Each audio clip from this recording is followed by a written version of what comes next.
জানা শ্ৰী ৰাম নমামি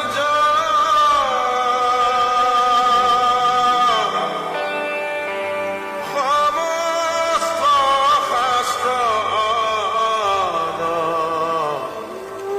মূল বীজ সঞ্জীবনী প্ৰাণ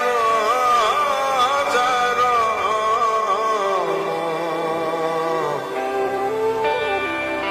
প্ৰবেশ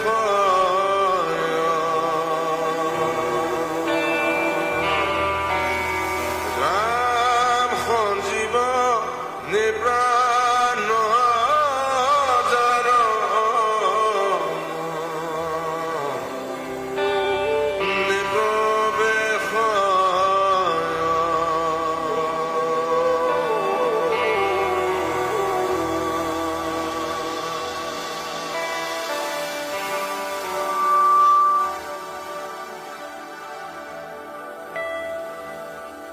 মাজুলী কি খবৰ ইয়ালৈ আহিছো বুলি যিহেতু বহু বছৰ মূৰত প্ৰথমবাৰৰ কাৰণে মাজুলীত গাইছো গতিকে মই এটা ঘোষাৰে আৰম্ভ কৰিব খুজিছিলো আৰু আমাৰ মনটো ভাল লাগি গ'ল গাই আপোনালোকে ভাল পাইছে চাগে এতিয়া নিজৰ গীতখিনি কৰি যাম আপোনালোকৰ কাৰণে এটা গীত গাব লৈছো Let's start, yeah.